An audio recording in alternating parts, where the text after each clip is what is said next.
What's good, YouTube? It's your man BG Tech Life. As you can see, I got the Pixel 7a on deck, and today I want to talk about my favorite features and the reasons that I love to use this device and love to recommend it to anybody that's looking for an Android smartphone. We're gonna get into that. We're gonna start 2024 off correct, but before we get into it, guys, I need you to go check out Mint Mobile.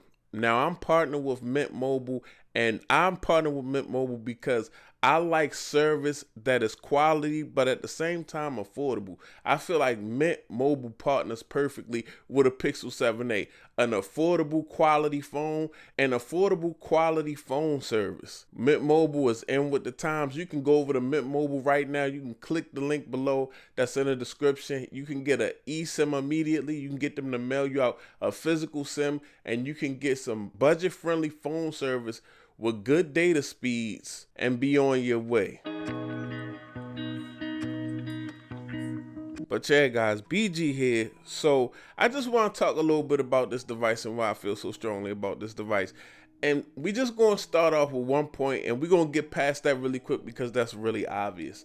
First and foremost, the photography, the point and shoot photography of this device. This device has been proven to be one of the greats just because of the Google computational processing. After the picture is taken, it can just produce a great point and shoot image when it comes to any object that you're trying to take a picture of. Not take a picture, edit the picture, none of that. You just point, shoot, and Google's computational photography, their processing after you take the picture, will make the picture just look so appealing and so pleasing. But that's something that we already know. And then also, I will say, combined with the video on this device being able to capture 4K from the front facing camera and 4K 60 frames per second from the rear facing camera, I feel like that's just a lot for this device at this price point, and it does it all really well. And I also like picking up this device because I love the stock Android software.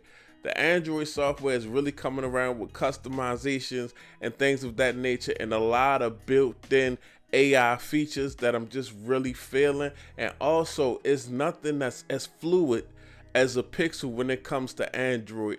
The animations, the scrolling, this device just feels really fluid when you're moving around the operating system. Combined with the fact that Google prides themselves in pushing out updates for Android and also supplying fixes constantly and trying to get this software dialed in. Ever since the Pixel 6 Pro, they've been just really dialing this software in to make it just as clean and crisp as any software that you can find on any mobile device out. Another thing about this Pixel 7a, guys, is the form factor. We're in a day and age of phones have to be more than phones. Phone companies have to keep up with the expectations of consumers, so they have to constantly innovate, change things, and do different things like come up with foldables or make phones almost 7 inches. They have to do a lot to keep up with the expectations and the prices they charging. I like this simplistic 6.1 inch display, this simplistic form factor, guys. Like, I like to pick up this phone because I'm just gonna use it as a phone, nothing more, nothing less. A really good phone for one-handed use, not a behemoth. You gotta remember, 6.1 inches was the norm for phones not too long ago, but now it's almost compact because every phone, every manufacturer is making the phones bigger and bigger. But I feel like this is just a really good size for a smartphone when you just keep a phone in a phone's place. I picked this up over a lot of other devices just because of the ease of use, and it's so comfortable in my hand. Also, another reason I use this device, guys, is the Tensor G2. Now, I know the Tensor G3 is out. When this device dropped, the Tensor G3 wasn't out.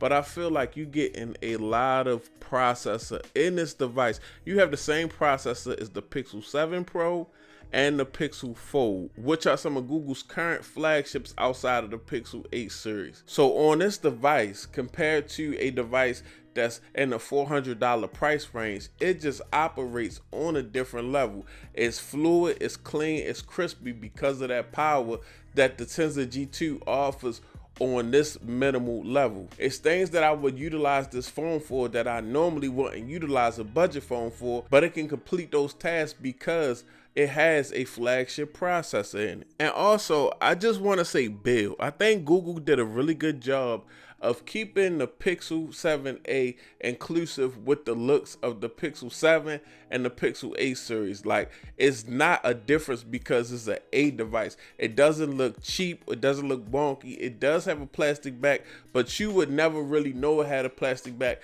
unless somebody told you that it has a plastic back. It looks in line with all other Pixels. It's a device that's a budget device, but at the same time, compared to the other Pixels, when you pull this device out, it just looks like you have a Pixel. It doesn't make you look like a peasant. Some other manufacturers, when you buy their budget devices, they look completely different. They feel completely different. They letting you know that you didn't spend enough money. The Pixel 7a still feels like a flagship device. It feels like a Pixel to me, nothing more, nothing less. And also just price and inclusivity. And when I say inclusivity, I mean including people that don't want to spend $1,000 or $1,200 every year for a smartphone. This device comes out at an under $500 price point, which is still not a little bit of money, but once it go on sale, like right now, I'm gonna put a link down in the description for the cheapest price I could find this device for on Amazon. You can find it in the 300s right now. And I feel like us as YouTubers, we get on YouTube and we make these videos about these products that are expensive. That's phones that's $1,800 foldables, $1,200 S23 Ultra. I feel like the general public like videos about devices like this because this is on the more affordable side. Whether you want to cash out, whether you want to get it from a carrier, it's way more affordable. But at the same time, I just felt like Google offered a lot where you don't feel like you cheaped out on the phone, so you got a bad screen or you got a bad camera or the pictures that you take is blurry. You actually spending a fraction of the money that you spend on these flagships, and you get in a camera, especially in the photography realm, that's crushing some flagships. And these times when people trying to save and be fiscally responsible and deal with inflation, I like to share with them something on the lower end of the spectrum and they can really utilize. But yeah, when it comes to the Pixel 7a, it's a lot to love and there's a lot to like. That's why I push this device. That's why I put this device in front of the camera over a lot more expensive devices that I had, because I feel like I just got so much value out of this device compared to the other devices that I spent $1,000 on, $1,800 on. And I want to develop a Pixel 7a file on. I want to develop a series file on. Like, I feel like the A series is dope, and I want to take you guys straight into the Pixel 8a.